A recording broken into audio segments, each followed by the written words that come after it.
بسم الله الرحمن الرحيم.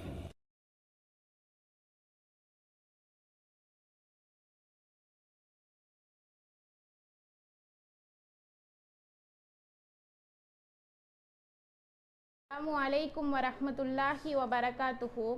إن الحمد لله نحمده ونستعينه ونستغفره ونعوذ بالله من شرور أنفسنا ومن سيئات أعمالنا. من يهده الله فلا مضل له ومن يضلل فلا هادي له. أشهد أن لا إله إلا الله وأشهد أن محمدا عبده ورسوله أما بعد. يا أيها الناس اتقوا ربكم الذي خلقكم من نفس واحدة وخلق منها زوجها وبث منهما رجالا كثيرا ونساء واتقوا الله الذي تساءلون به والأرحام إن الله كان عليكم رقيبا. எல்லாம் வல்ல அல்லாஹ்வின் நல்லடியார்களே, அல்லாஹ்வின் சாந்தியும் சமாதானமும் என்றென்றும் வற்றாமல் நின்று நிலவட்டுமாக.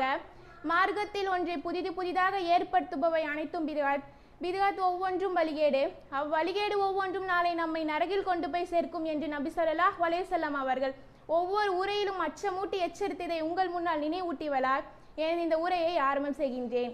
இன்று எனக்கு உங்கள் முன்னால் கொடுக்கப்பட்டுள்ள தலைப்பு நட்பினால் கிடைக்கும் நட்பேறுகள். அல்லாஹ் உலகத்தில் சிறந்த படைப்பாகி இந்த மனிதர்களை படைச்சிருக்கான். இன்னும் மனிதர்களுக்கு பல வகையில் உணர்வுகளை தந்திருக்கான். அதில் ஒன்று தான், ஒரு மனிதன் சந்தோஷப்படும் போதோ துக்கப்படும் போதோ அவனை சுற்றி 1000 உறவுகள் இருந்தாலுமே அவன் பெரிதாக கருதுகிற ஒரு உறவுனா அது இந்த நட்பு தான். இன்னும் நட்புங்கிறது ஒரு மகத்தான உறவாக இருக்குது. ஏன் அப்படின்னா, ஏன்னா நம்ம எப்போல்லாம் கஷ்டப்படுறோமோ அப்போ நம்மளுக்கு கை கொடுக்குற ஒரு உறவு எதுனா அது இந்த நட்பு தான். இன்னும் இந்த வாலிப பருவத்தில் ஒரு நட்பு நம்ம எடுத்துக்கிட்டோன்னா அந்த நட்பு தான் நம்மளோட எதிர்காலத்தையே தீர்மானிக்குதுங்கிறாங்க. இந்த வாலிப பருவத்தில் நம்ம ஒரு நட்பை ஏற்படுத்திக்கிறோம்னா அந்த நட்பு நம்மளுக்கு நல்லதா கெட்டதான்னு தெரியாது. ஆனால் இந்த வயதில் வருதுல அந்த நட்பு தான் நம்ம முதுமை அடைகிற வரைக்கும் நம்மளுக்கு நிலையாக இருக்குதா அப்படி சொல்கிறாங்க. மார்க்கம் பல விஷயங்களை சொல்லுது. அதில் ஒன்று தான் ஒரு மனிதன் அல்லாஹ் கிட்ட எவ்வாறு நடக்கணும்னு சொல்லுது.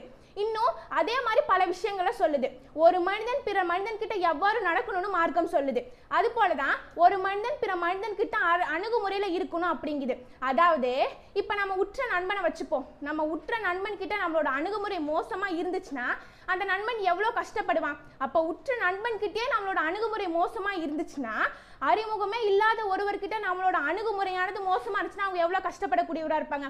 அதனால தான் மார்க்கம் உங்களோட அணுகுமுறையை நீங்கள் உறவினர்களோட உங்கள் நட்பு கிட்ட ஒரு படி மேலாக காட்டுங்க அப்படின்னு சொல்லுது.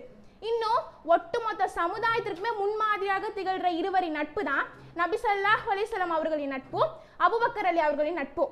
இந்த இருவரின் நட்பு எடுத்துக்கிட்டோன்னா நபி ஸல்லல்லாஹு அலைஹி வஸல்லம் அவங்க எப்போல்லாம் சந்தோஷப்படுறாங்களோ அப்போல்லாம் அவங்களுக்கு துணையாக அபூபக்கர் அலி அவங்க இருப்பாங்க. இன்னும் நபி ஸல்லல்லாஹு அலைஹி வஸல்லம் அவங்களுக்கு ஒரு கஷ்டம் வரும்போதோ அவங்களுக்கு ஒரு துன்பம் வரும்போதோ அவங்களுக்கு ஆறுதலாகவும் அவங்களுக்கு ஒரு கை கொடுக்குற உறவாகவும் இந்த அபூபக்கர் அலி அவங்க இருப்பாங்க. அதனால தான் ஒட்டுமொத்த சமுதாய நட்பிற்குமே உதாரணமாக இந்த இருவரின் நட்பானது திகழ்து.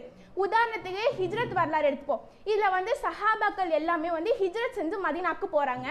அப்போ அல்லாஹ் நபி ஸல்லல்லாஹு அலைஹி வஸல்லம் அவங்களுக்கு மட்டும் அனுமதி தரவே இல்லை. நபி ஸல்லல்லாஹு அலைஹி வஸல்லம் மட்டும் மக்காவிலே இருக்காங்க.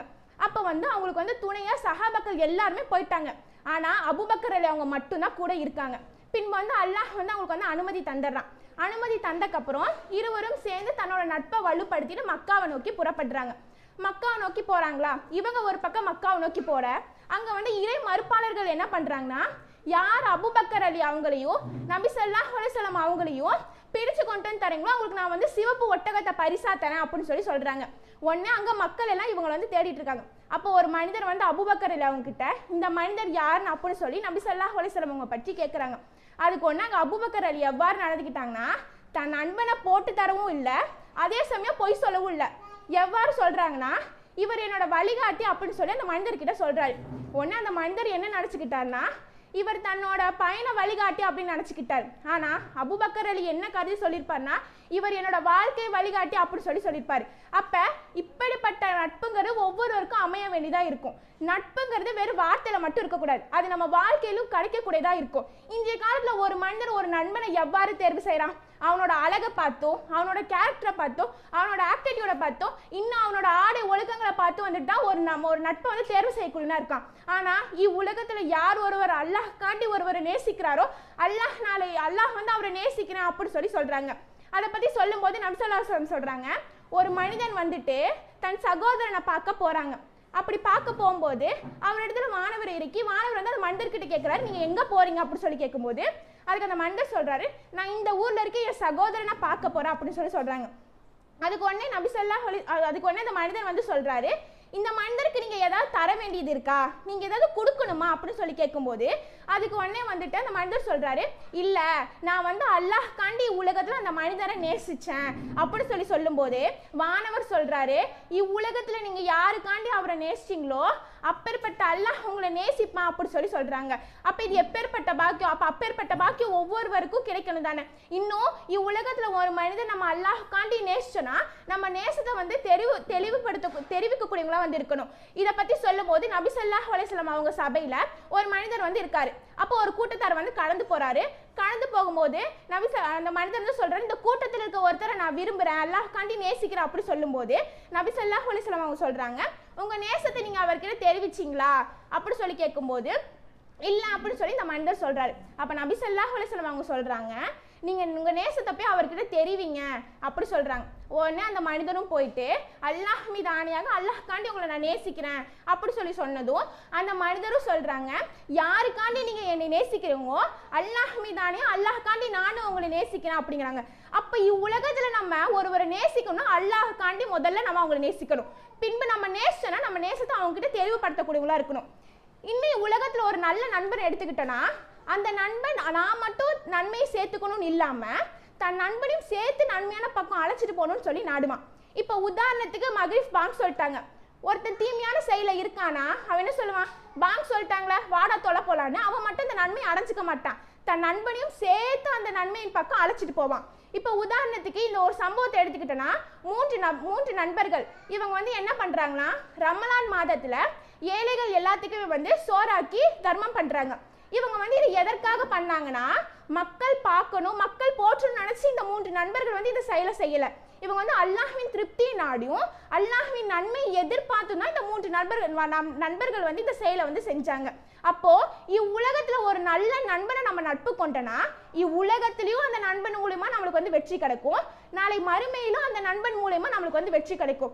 இன்னும் இவ்வுலகத்துல ஒரு நல்ல நண்பன் நம்ம தேர்வு செஞ்சோன்னா அந்த நண்பன் மூலமா இவ்வுலகத்திலும் நம்மளுக்கு பயன் தரும், நாளை மறுமையிலும் அப்ப அது நம்மளுக்கு பயன் தரும். இதுவே ஒரு கெட்ட நண்பனை எடுத்துக்கிட்டோன்னா அந்த கெட்ட நண்பன் தான் மட்டும் தீமையான செயலுக்கு போறதும் இல்லாம தன் நண்பனையும் சேர்த்து தீமையான செயலின் பக்கம் அழைச்சிட்டு போவான். இதை பத்தி சொல்லும் போது இப்ப உதாரணத்துக்கு ஒரு நண்பன் தொழுகைக்கு போறான்னு வச்சுப்போம். அப்ப மூன்று நண்பர்கள் வருவாங்க, வந்து எங்க போறேன்னு சொல்லி கேட்பாங்க. நான் தொழுகைக்கு போறேன்டா அப்படின்னா, ஞாயிற்றுக்கிழமை எதுக்கோ லீவ் விட்டுறாங்க, நீயும் தொழுகைக்கு லீவ் விட்டு வாடா, நம்ம எங்காவது வெளியே போவோம் அப்படின்ட்டு சொல்லுவான். இது எவ்வாறு சொல்லுவானா, நான் மட்டும் நரகத்துக்கு போக மாட்டேன், நீயும் நரகத்துக்கு வரணும் அப்படி சொல்ற கதையா இருக்கு. இன்னும் ஒரு சம்பவத்தை எடுத்துக்கிட்டோன்னா இதுல வந்து நான்கு நண்பர்கள் இவங்க வந்து என்ன பண்றாங்கன்னா ஒரு ஃப்ரெண்டுக்கு ஃபேக் ஐடி மூலமா பிராங்க் பண்ணலாம் அப்படின்னு சொல்லி பிளான் போடுறாங்க. பிளான் போட்டு இந்த மூன்று நண்பர்கள் இந்த நண்பனுக்கு வந்துட்டு ஒரு ஃபேக் ஐடி ஓப்பன் பண்றாங்க, மெசேஜ் பண்றாங்க. எப்படி மெசேஜ் பண்றாங்கன்னா ஒரு பொண்ணு போல மெசேஜ் பண்றாங்க. பொண்ணு போல மெசேஜ் பண்ணுவோம் அந்த நண்பன் வந்து என்ன நினைச்சுக்கிட்டான், இது நிஜமாலுமே பொண்ணு அப்படின்னு நினைச்சிட்டு அவன் என்ன பண்றானா அது பொண்ணு நினைச்சு அவன் விரும்பவே ஆரம்பிச்சிடறான். ரொம்ப நாள் இப்படி போகுது, மெசேஜ்லேயே போகுது. ஒரு கட்டத்துக்கு மேலதான் தெரிய வருது இது தன்னோட நண்பன் அப்படின்னு தெரிய வரவும் அவன் வந்து ரொம்ப கஷ்டப்படக்கூடியவனா இருந்தான். இந்த இடத்துல ஒரு மனிதனோட உணர்ச்சி ஒரு நண்பனோட உணர்ச்சியும் ஒரு நண்பனோட மனநிலையும் புரிஞ்சிருந்தான் இப்பேற்பட்ட தப்ப அவங்க செஞ்சிருப்பானுங்களா? அப்படி இல்லையா? இந்த 4 நண்பர்களை ஒருத்தனாவது நல்ல நண்பனா இருந்தானா அவன் என்ன சொல்லிருப்பான், இது வேணாண்டா அது அவனுக்கு கஷ்டத்தை தரும் அப்படி சொல்லியிருப்பான்ல. இதனாலதான் நபி ஸல்லல்லாஹு அலைஹி வஸல்லம் அவங்க நல்ல நண்பனுக்கு உதாரணமா கஸ்தூரி வைத்திருப்பவரையும் கெட்ட நண்பனுக்கு உதாரணமா துர்த்தி உலைன்னு சொல்றாங்க. இப்ப நம்ம கஸ்தூரி வாங்க போறோம்னு வச்சுக்கோங்க. அப்ப நம்ம கஸ்தூரி வாங்க போறப்ப ஒன்னா நம்ம அந்த கஸ்தூரி வந்துட்டு இலவசமா வாங்குவோம், அப்படி இல்லையா நம்ம அந்த கஸ்தூரியை விலை கொடுத்தாச்சு நம்ம அது வாங்குவோம். அப்படி நம்மளால இயல்லினா அதோட நறுமணத்தையாச்சும் நம்ம வந்து பெற்றுக்கொள்வோம். இதே நம்ம துருத்தி உலைனா இரும்பு காய்ச்சலிடும். இப்ப நம்ம அங்க போனா வெறும் நாற்றம் மட்டும்தான் வரும். இன்னும் அது நம்மளோட ஆடையில பட்டுச்சுன்னா நம்ம ஆடையவே வந்து எரித்து விடும். இதனாலதான் சொல்றாங்க நல்ல நண்பனுக்கு உதாரணமா கஸ்தூரியும் கெட்ட நண்பனுக்கு உதாரணமா துருத்தி உலைன்னு சொல்றாங்க. இன்னும் அன்றைய காலத்துல வந்துட்டு நம்ம முன்னோர்களா சொல்லுவாங்க, உன் நண்பனை பத்தி நீ சொல்லு, உன்னை பத்தி நான் சொல்றேன்னு. இந்த பழமொழி எதுக்கு வந்துச்சு? ஏன்னா நம்ம நண்பன் கிட்ட என்ன பண்புகள் இருக்கோ அதுதான் நம்ம கூட இருக்கும். இப்போ நம்ம நண்பன் வந்துட்டு நன்மையின் பக்கம் போறானா, தர்மம் செய்யறானா, தொழுகிறானா, இறைச்சத்தின் பக்கம் இருக்கானா, அப்ப அவனோட பண்பு தான் நம்ம கிட்ட இருக்கும். நம்மளும் தொழக்கூடியவளா இருப்போம், நம்மளும் தர்மம் செய்யக்கூடியவளா இருப்போம், நம்மளும் இறைச்சத்தின் பக்கம் செல்லக்கூடியவளா இருப்போம். இதுவே நம்ம நண்பன் ஒரு தீமையின் பக்கம் இருக்கானா, மது அருந்துறானா, விபச்சாரம் செய்யறானா, இன்னும் தீமையான செயலின் பக்கம் போறானா, அவனோட பண்புகள் தான் நம்ம கிட்ட இருக்கும். அப்ப நம்மளும் விபச்சாரம் செய்வோம், நம்மளும் மது அருந்துவோம், நம்மளும் தீமையின் பக்கம் போவோம். இதனாலதான் நம்ம முன்னோர்கள் சொல்லுவாங்க, உன் நண்பனை பத்தி நீ சொல்லு, உன்னை பத்தி நான் சொல்றேன்னு. இன்னும் இப்ப ஒரு நல்ல வீட்டு பையனை எடுத்துக்கிட்டனா அவனோட நட்பானது கெட்டதா அமைஞ்சிச்சுன்னா அவன் வந்து கெட்ட வழிக்கு தான் போவான். இப்ப நல்ல வீட்டு பையன் ஒரு நல்ல நண்பனை வந்து தேர்வு செஞ்சா மட்டும்தான் அவன் நன்மையின் பக்கம் இருப்பான். அதுவே ஒரு கெட்ட நண்பன் அவன் தேர்வு செஞ்சானா அவன் தீமையை நோக்கி தான் போவான். இதனாலதான் சொல்லுவாங்க, பூவுடன் சேர்ந்தா நாரும் மணக்கும் அப்படி சொல்லுவாங்க. நம்ம நண்பன் கூட எப்படி இருக்கோமோ அதை பொறுத்து தான் நம்ம. உன் நண்பனை நீ சரியா தேர்வு செஞ்சினா நீ சரியான முறையில இருப்ப. அதனாலதான் சொல்லுவாங்க, உன் நண்பனை பத்தி நீ சொல்லு, உன்னை பத்தி நான் சொல்றேன். இன்னும் இவ்வுலகத்துல நம்ம ஒரு தீமையான நட்பு கொண்டிருந்தனா அந்த நட்பை வந்துட்டு நம்ம அவனை நன்மையின் பக்கம் இழுக்கக்கூடியதா இருக்கும். இப்ப உன் நண்பன் தீமையான வழியில இருக்கானா, நபி ஸல்லல்லாஹு அலைஹி வஸல்லம் அவங்க என்ன சொல்றாங்க, ஒரு தீமை கண்டியா முதலில் உன்னோட நாவால் தடை அப்படின்னு சொல்றாங்களே. உன் நண்பன் ஒரு தீமையான செயலின் பக்கம் இருக்கானா முதல்ல அவன் கிட்ட சொல்லு, இது இஸ்லாத்துல இல்லாததே, நம்ம இப்பேற்பட்ட தவறின் பக்கம் போகக்கூடாதுன்னு உன் நாவால தடு. அப்படி உன்னால முடியலையா தன் கரத்தால் தடுங்க அப்படி சொல்றாங்களே. அப்படி இயல்னா உங்க மனதால வெறுத்துருங்க அப்படிங்கிறாங்க. அப்போ ஒரு நண்பன் தப்பின் நோக்கி போனானா நம்மளும் அவனுக்கு துணையா நின்றக்கூடாது. ஒரு தப்பு செஞ்சானா அந்த தப்பை நம்ம தட்டி கேட்கக்கூடியவளா இருக்கணும். இன்னும் அல்லாஹ் தன் திருமறை குர்ஆன்ல சொல்றான், நன்மையிலும் இறைச்சத்திலும் ஒருவருக்கொரு உதவி கொள்ளுங்கள், பாவத்திலும் பகையிலும் ஒருவருக்கொரு உதவி கொள்ளாதீர்கள், அல்லாஹ்வை அஞ்சிக் கொள்ளுங்கள், அல்லாஹ் வந்து தண்டிப்பவன் அப்படி சொல்றாங்க. நம்ம நல்ல நண்பனை தேர்வு செஞ்சனா அது நம்ம எப்பேற்பட்டதா இருக்கும்னா நாளைக்கு நமக்கு சொர்க்கத்தையே பெற்று தரக்கூடியதா இருக்கும். அதுவே இவ்வுலகத்துல நம்ம ஒரு தீய நண்பனை நம்ம நட்பு கொண்டனா அந்த நண்பானது இப்போ இவ்வுலகத்துக்கு மட்டும்தான் நம்மளுக்கு இன்பத்தை தரும், நம்மளுக்கு சந்தோஷம் தரும். நாளை மறுமையில அது நம்மளுக்கு வேதனை தரக்கூடியதா இருக்கும். இன்னும் நாளை வந்துட்டு சொர்க்கவாசிகள் நரகவாசிகள் கேட்பாங்களாமா, உங்களை நரகத்தில் தள்ளினது எது அப்படின்னு சொல்லி கேட்கும் போது அந்த நரகவாசிகள் சொல்லுவாங்களாமா, நாங்க இவ்வுலகத்துல வந்து தொழுகை நிறைவேற்றக்கூடியவளாகவும் இருக்கவில்லை, ஏழைக்கு உணவளிக்கக்கூடியவளாகவும் இருக்கவில்லை அப்படின்னு சொல்லுவாங்க. இன்னும் நாங்க இவ்வுலகத்துல வந்து வீணும் விளையாட்டுலுமே மூழ்கி கடந்தோம் அப்படின்னு சொல்லுவாங்களாமா. அப்ப நம்ம இவ்வுலகத்துல ஒரு தீய நண்பனை நட்பு கொண்டு தீமையின் செயல் பக்கம் போனா நம்மளுக்கு வந்து நரகங்கிறது இந்த குர்ஆன் வசனமானது நம்மளுக்கு வந்து நிரூபிக்குது. இன்னும் நபி ஸல்லல்லாஹு அலைஹி வஸல்லம் சொல்றாங்க, உங்க நண்பனை வந்து நீங்க மிக அழகான முறையில் நட்பு கொள்ளணும் அப்படி சொல்றாங்க. நம்ம நண்பன் கிட்ட வந்து நம்ம அழகான முறையில் வந்து நட்பு கொள்ளக்கூடியவளா இருக்கணும். அப்போ நம்ம நண்பர்கள் நம்ம நல்ல முறையில் தேர்வு செஞ்சனா இவ்வுலகத்திலேயே நம்மளுக்கு அது பயன் தரும், நாளை மறுமையில பயன் தரும்.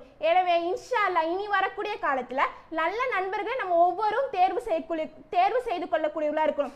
எந்த கண்ணும் பார்த்திடாத, எந்த காதும் கேட்டிடாத, எந்த உள்ளமும் கற்பனை கூட செய்திடாத அளவில் பிரம்மாண்டமான சொர்க்கத்தில் அல்லாஹ் உங்களையும் உங்கள் நண்பர்களையும் என்னையும் என் நண்பர்களையும் நுழைய செய்வானாக என்று பிரார்த்தித்தவளா இந்த உரையை நிறைவு செய்கிறேன். வாஹிர் தாவானா அல்ஹம்துலில்லாஹி ரப்பில் ஆலமீன். அஸ்ஸலாமு அலைக்கும் வரஹ்மத்துல்லாஹி வபரகாத்துஹு. அன்னூர் இஸ்லாமிய பெண்கள் கல்லூரி தமிழ்நாடு தௌஹீத் ஜமாத் ஆதரவு பெற்றது. மேலக்காவிரி கும்பகோணம். இறைவனின் அருளால் கல்லூரியின் சிறப்பு அம்சங்கள் தரமான கல்வி, நல்லொழுக்க போதனைகள், அனுபவமிக்க ஆசிரியர்கள், சிறப்பான பாடத்திட்டங்கள், ஹாஸ்டல் வசதியும் உண்டு. 2026-27 கல்வியாண்டிற்கான சேர்க்கை முன்பதிவு நடைபெறுகிறது. தொடர்புக்கு 8940606388 மேலும் 8940606333.